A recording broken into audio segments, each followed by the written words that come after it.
All right, we begin with cricket. Lovely cricket on this edition of the SportsMax Zone. Well, the West Indies, they earned a commanding 8-wicket win against England in the first one-day international at the Sir Vivian Richards Stadium in Antigua and Barbuda on Thursday.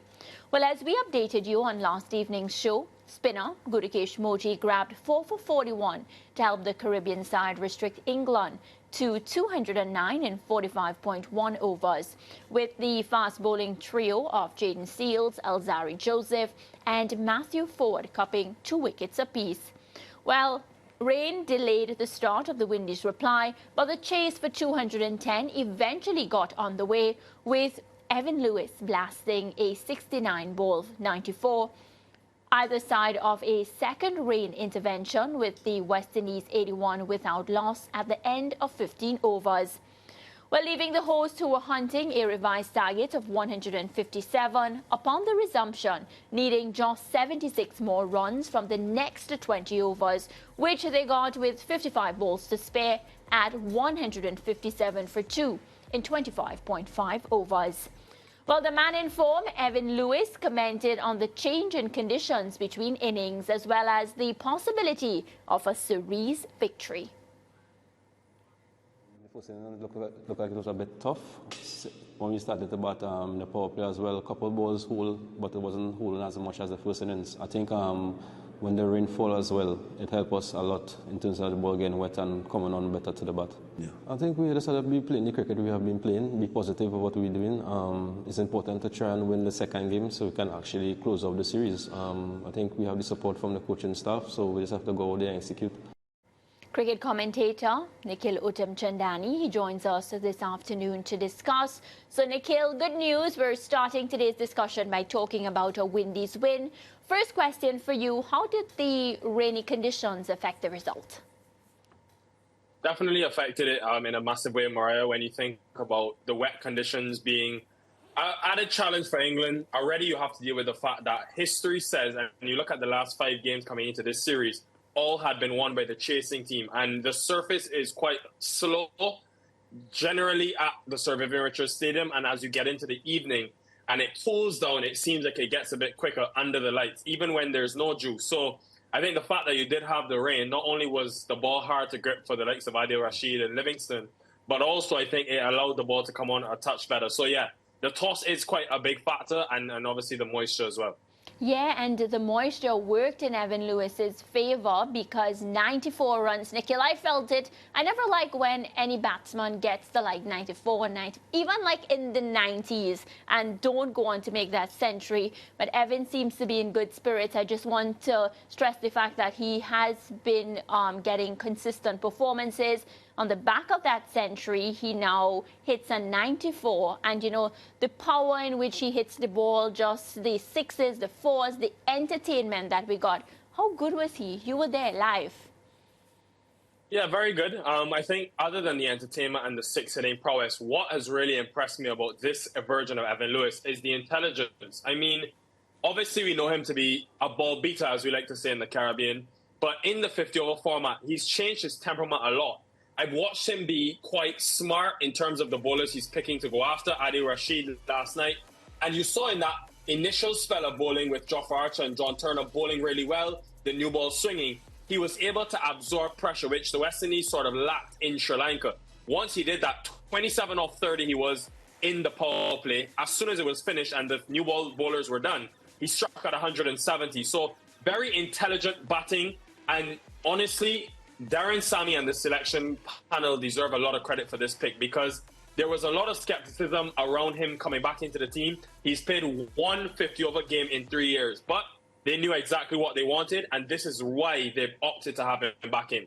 Yeah, and you speak about him being an intelligent cricketer, right? And even in that post-match interview that he did, he spoke about talking to Brandon King within the wickets and saying, you know, let's just see out the new ball, you know, let's just do that. And then, of course, we will continue, you know, as we were going. So I think just the fact that, you know, he has that cricket smart to have that discussion with Brandon King. They're both getting along pretty well. And he spoke about the way that they bat well together. So for me, that opening pair, if they continue to have those discussions and continue doing what they are doing, we can be in for some big opening scores. Yeah, the West Indies will need Brandon King to get back into form. His form against the top 8 teams has not really been up to standard when you look at his overall numbers and we think about how much quality he is, as we've seen in the T20 format. But I think they work really well together. First of all, left-right combination in any cricket is gold, obviously in the white ball formats. And I think also why they complement each other well is because they're both very positive players. King, a lot more positive against the spin in the power play, whereas Lewis is good against the pace. And on a night like last night, where it just wasn't going Brandon King's way, the timing wasn't there. You could see he was struggling visibly. But the fact that Lewis was able to score at the other end and get boundaries and keep them at a run a ball, and more than the asking rate, I think it took pressure off of Brandon King. So, look, they go way back into T20 cricket days where when King made his debut, Lewis was his opening partner. And I think you see that understanding and also why they complement each other well. Yeah, a couple of things there, Nikhil, including the point that you made about Brandon King not getting off. I heard you on commentary talking about the in-cutting deliveries giving him some trouble, and maybe the Englishmen had planned for that. Definitely, Lance. I think we all saw in Sri Lanka how they bowled at him. A lot of short deliveries, but no width. And talking to Floyd Reefer, the batting coach, this is something that they've been working on because they know as well teams will plan in that way for Brandon King. So he has played, he's added a lot to his leg side game with that pull shot. But obviously it will be still a work in progress. And he has to find a way now where teams are good enough to just stay and be consistent on that straight line. And he has to find a way to score. Yeah, and obviously the batting was efficient to get the victory, but one of the first things that Shea Hope, the captain, said post-game is that his opening bowlers set the tone for the result of the match. Definitely. I think one of the biggest concerns coming into the series would have been the reliance on Alzarri Joseph and Moti, not only in the wicket-taking column, but I'll also say in the pressure column. And I think what Seals and Ford did well, first of all, the opening spell, making use of the swing. Jayden Seals, that ability to hit a good length. Credit to, again, Sammy and Shea Hope because he really struggled in Sri Lanka. But you can see a commitment to a plan where they backed him, want to develop him into this good length bowler like we see around the world work so well. And you saw yesterday where he's able to get swing and be so disciplined on that good length. And look, I know people will say, Lance, England were not good. It's an inexperienced side and they're out of depth. But what's important is the West Indies control the controllables. That length that you can hit, the discipline that you can show with ball in hand, no matter the opposition, that will always be, a successful plan, or that will always be effective. So if they can do that more consistently now, when they do get to the Sri Lankas or they play against the Australias, it will work because there's a habit. So I think what they did well was control the controllables with that bowling performance. Yeah, and what can you say more, Nikhil, about Matthew Ford's scope? Because when you look at him, you're seeing someone who could develop into a real potent attacking bowler for the West Indies. Yeah, definitely. I think he deserves credit because he's been labelled over the years as someone who can only swing the ball. So we saw the in-swing yesterday early. It wasn't really working for him. His first spell went at, I think, 5.5 runs per over. But what we saw in his second spell when the ball got older was the leg cutter, the pace-off variations, which held in the surface. And, of course, we know he's working on that back-of-the-hand slower ball to complement the off-cutter. So I think the fact that he's adding these different variations into his skill set is very good. It's not been a long time. Let's not forget he's only 23 years old. So it's going to take time. But, again, I do like that they've invested in him. And what he does and brings is when he bowls the new ball and he can take wickets, it allows Moti and Joseph to bowl in the middle where they've been a lot better historically in their careers. Yeah, I saw a Cricinfo report today with Marcus Trescothick, the interim head coach for the England team, Nikhil, and England suffering their 12th ODI defeat in 18 matches, so they're kind of in strife. But Trescothick defended the result by suggesting that this is not, as some people are criticising, a true picture of England's white ball game at the moment, because, as he is correctly pointing out, a lot of key players aren't in this current setup. Yeah, I read the article as well, Lance, and I understand his thinking because he's trying to say, we've got all these new and young players. why not let them be free? Because they know that the likes of Ben Duckett, Butler, Harry Brett will come back into the team. But at least you can enhance your reputation by showing what you have in this series. So I get that. But I think you can see, I mean, the result of them not having a domestic 50-over tournament. Well, they have one, but most of their players play in the 100 because it clashes. And you can see there's clearly a struggle to find the right tempo in terms of 50-over batting. I mean, the fact that their entire top 6 got past 15 and not one of them were able to get to 50. And you look at the mode of dismissal as well. It was coming at the West Indian bowlers. It was attacking them. So they will reflect and be quite disappointed. I think it was a bit of West Indies bowl well, but also they could have been a lot better with bat in hand. And I think you put that down to just a lack of 50-over experience. Yeah, and quickly before you go, Nikhil, Brendan McCullum takes over the white ball duties as head coach in January. Trescothic steps aside. I'm not sure if there will be a role on the coaching staff for him in January and Brendan McCullum takes over. But your thoughts on Brendan McCullum adding the white ball duties to his red ball coaching status at the moment? Yeah, I'm very curious to see how it works, Lance, because as you see with the schedule now, I mean, look at this example. Pakistan and England are mid-series, and they also have a white ball team playing in the Caribbean. So to have one coach dealing with the two of those teams, I think it will be challenging. However, we've seen the impact that McCullum has had on Test cricket and on England's side. I think the brand that Trescothick is saying he wants his team to play, and what we saw in that first ODI, I anticipate will be quite similar to what McCullum will ask. But it's going to be a tough transition because in February, March, there'll be a Champions Trophy where the best 8 teams compete in the 50-over format.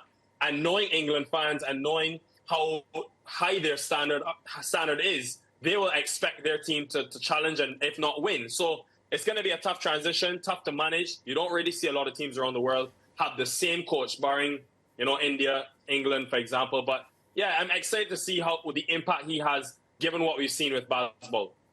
All right, Nikhil. Well, thank you so much. I'm hoping we can chat after the second ODI, and that time we can be talking about a series win.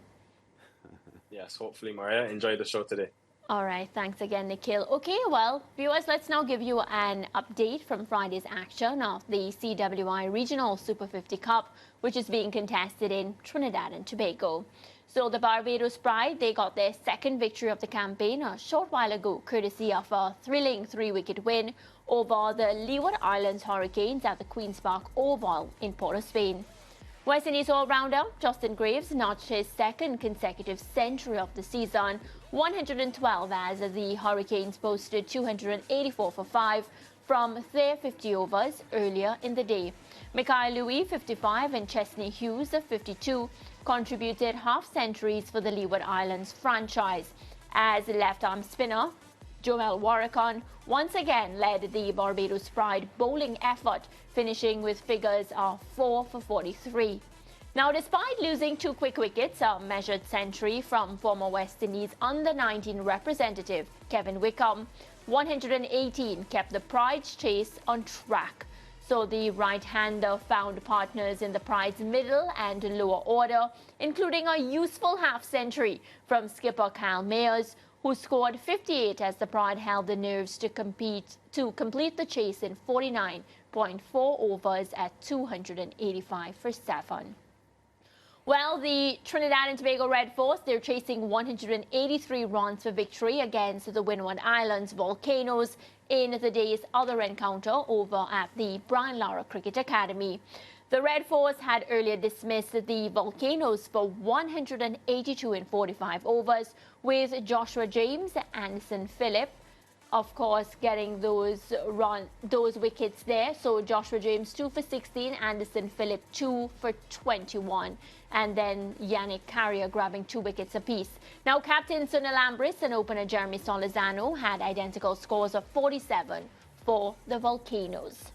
So, Lance, a lot of cricket there to unpack. Centuries, good on these 2 players picking up centuries. So, good stuff. Yeah, and back-to-back hundreds for Justin Graves for the Leeward Hurricanes. He'll be very pleased that he got his 100 today against the Barbados Pride. Of course, he's Barbadian. And a very, very talented batting all-rounder, Justin Graves. Well, I suspect he considers himself a batting all-rounder as opposed to as a bowling all-rounder, but He did score 100 in their opening game as well, Yes. and comes up with another 100. Kevin Wickham batted well today. A lot of people have a lot of regard for Kevin Wickham, and it was his calculated 100 today that ensured that Barbados could have gotten the victory, because it was a pretty testy run chase for them. So good to see the two men getting hundreds today, and good to see batting flourishing in the Super 50, because before the tournament had started, we did speak of hoping that batsmen would take the opportunity to get runs and get runs consistently, and Graves is putting his hand up for sure. Yeah, showing us that consistency. Well, we're going to take a quick break on this segment now, and we'll be right back.